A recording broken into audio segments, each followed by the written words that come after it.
देखिए, पहले दिल्ली पुलिस पर यह आरोप लगा कि उन्होंने एक तरफा कार्रवाई की, सिर्फ एक समुदाय विशेष के लोगों को गिरफ्तार किया। उस पर राकेश अस्थाना की सफाई हमने सुन ली। दूसरा आरोप उन पर यह लगा कि परमिशन ली गई थी, लेकिन बाद में स्पष्टीकरण यह आया कि सिर्फ सुबह और दोपहर के लिए परमिशन ली गई और शाम के लिए नहीं ली गई। जी बिल्कुल, देखिए जो स्पष्टीकरण आया उसमें क्लियर हो गया कि जिस शोभा यात्रा के दौरान हिंसा हुई उसके लिए परमिशन नहीं मिली थी, उसके बावजूद वो शोभा यात्रा निकली। और सवाल ये उठता है कि अगर वो शोभा यात्रा निकली और परमिशन नहीं था तो क्या यहाँ से चंद कदमों की दूरी पर जो थाना है उसके पास ये इंफॉर्मेशन नहीं थी कि शोभा यात्रा निकलेगी? और अगर शोभा यात्रा निकल रही थी तो क्या दिल्ली पुलिस ने उस तरीके के इंतजाम यहाँ पर किए थे कि अगर इस तरीके के हालात बनेंगे तो उसे कैसे निपटा जाएगा? वो तो गनीमत रही कि उतना नुकसान नहीं हुआ। जिस तरीके से अचानक से माहौल खराब हुआ था, जिस तरीके की पत्थरबाजी हुई, गोलियां चली, जो पुलिस वाले हैं वो उन्होंने उसको कंट्रोल करने की कोशिश की और दोबारा पुलिस ने इस पूरे इलाके को कम से कम इस तरीके से मैनेज किया कि वो हिंसा दोबारा यहां पर नहीं हुई और किसी तरीके की जान के नुकसान नहीं हुआ। अब पुलिस इस मामले में टेक्निकल एविडेंसेस के आधार पर नेहा आगे बढ़ रही है। अब ये पता लगाने की कोशिश कर रही है कि जो कुछ भी हुआ, जब अंसार वहां पर पहुंचा तो क्या उसे बुलाया गया था, किस तरीके से वो वहां पर पहुंचा, क्योंकि उसके साथ 3-4 लोग और थे। तो अंसार इस वक्त पुलिस कस्टडी में, देखिए इस वक्त वो रिमांड पर है, 2 दिन की रिमांड उसकी अभी मिली हुई है और यही पुलिस समझने की कोशिश कर रही है। और जो कुछ भी बयान अंसार के जरिए पुलिस को जो भी डिटेल मिल रही है उसके आधार पर पुलिस आगे इन्वेस्टिगेट कर रही है और टेक्निकल एविडेंस जुटा रही है, क्योंकि कोर्ट में इन चीजों को बयान को साबित करने के लिए पुलिस के पास सबूत भी चाहिए। आपके पास अर्पिता भी हमारे साथ जुड़ी हुई है। अर्पिता, कल आपने एक चश्मदीद से बात करी थी, वो क्या कुछ बता रहा था? क्योंकि अलग अलग लोग अलग अलग बातें कह रहे हैं, ऐसे में चश्मदीद का क्या हवाला था? बिल्कुल नेहा, कल जब हमने उससे बात की तो अगर आप देखेंगे तो मैं आपको दिखा दूं, ये जो फर्नीचर की दुकान दिख रही है, इसी फर्नीचर की दुकान में वो काम करता था।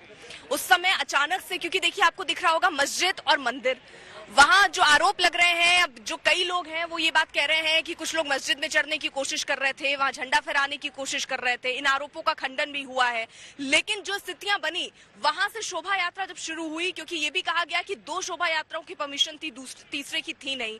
विप वाले कह रहे हैं कि जब नहीं थी तो इतनी पुलिस बल वहां तैनात कैसे थी अगर हमें परमिशन नहीं थी? तो ये सारी बातें कही जा रही है, जांच हो रही है, जांच के बाद तस्वीर साफ हो पाएगी। लेकिन देखिए यहीं से शोभा यात्रा जो है, मंदिर और मस्जिद आप देख रहे हैं, यहीं से शोभा यात्रा की शुरुआत हुई थी। ये फर्नीचर की जो दुकान अभी आप देख रहे हैं, शटर जो शख्स उठा रहा है, यही वो शख्स था जिससे कल हमने बात की थी। इसने कहा कि ये यहाँ बैठकर काम कर रहा था। अचानक से 1700 से 1800 लोग यहाँ पर हुजूम उनका जम जाता है और उसके बाद नारेबाजी होनी शुरू हो जाती है दोनों ही तरफ से। और अचानक देखते ही देखते पहले बहस होती है, फिर कहासुनी होती है और उसके बाद पत्थर चलने लग जाते हैं। उसने ये कहा कि उसने गोलियों की तो आवाज उस वक्त नहीं सुनी थी, लेकिन उसने ये कहा कि वहां भीड़ बहुत हो गई थी, सब नारेबाजी कर रहे थे और सारे वहां जो है एक दूसरे से झड़प करते हुए, और संख्या जो थी अचानक से बहुत ज्यादा बढ़ गई। यही वो शख्स है जिससे हमने बात की थी। सर एक सेकेंड भैया, एक सेकेंड कल इनसे ही मैंने बात की थी जो चश्मदीद थे।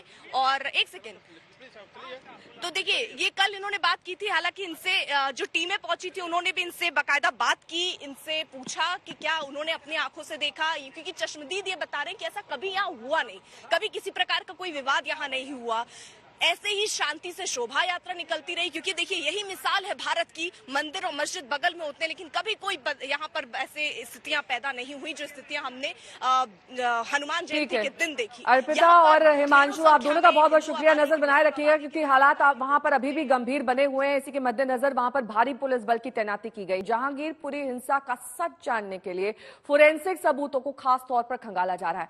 क्राइम ब्रांच की 14 टीमें इस मामले की जांच में जुटी हैं। इलाके की सीसीटीवी फुटेज को भी खंगाला जा रहा है।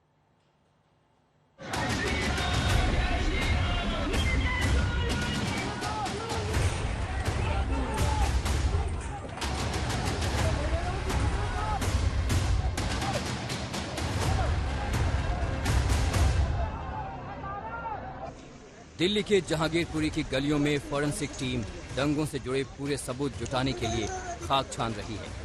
खास तौर पर फोकस उन इलाकों पर है जहां छतों से पथराव हुआ।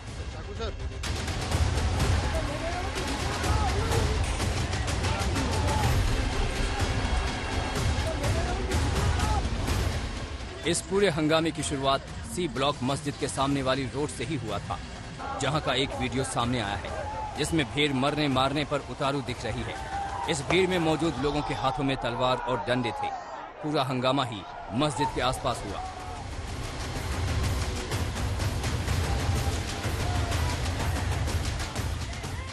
ऐसे में फॉरेंसिक टीम मस्जिद के आसपास के पूरे इलाके से ही सबूत इकट्ठे कर रही है। खास तौर से मस्जिद के आसपास के उन गलियों में मौजूद घरों में जा रही है जहां से पथराव हुआ था।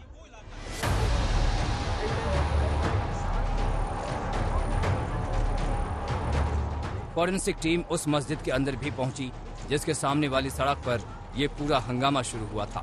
मस्जिद में मौलवी से बातचीत के बाद वो अंदर गए और वहां उन्होंने इस हंगामे से जुड़े सबूत तलाशने की कोशिश की।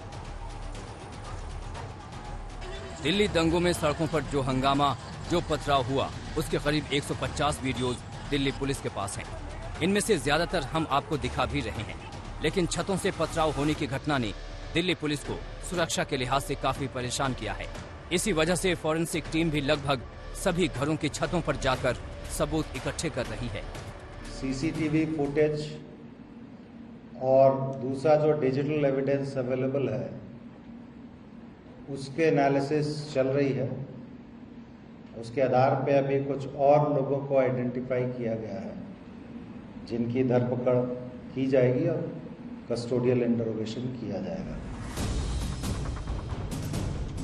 फॉरेंसिक टीम काफी देर तक इस इलाके में उन घरों में रही जहां की छतों से पत्थर और बोतलें फेंकी जा रही थी। वहां उनको कई सबूत मिले जो वो अपने साथ ले गए।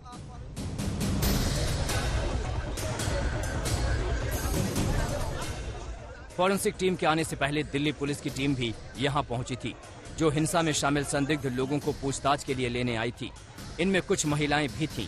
महिलाओं को ले जाने की कार्रवाई के दौरान यहां हंगामा शुरू हो गया।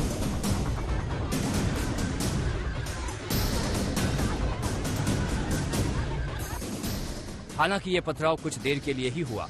पुलिस की मुस्तैदी की वजह से उन्होंने तुरंत इस पर काबू पा लिया।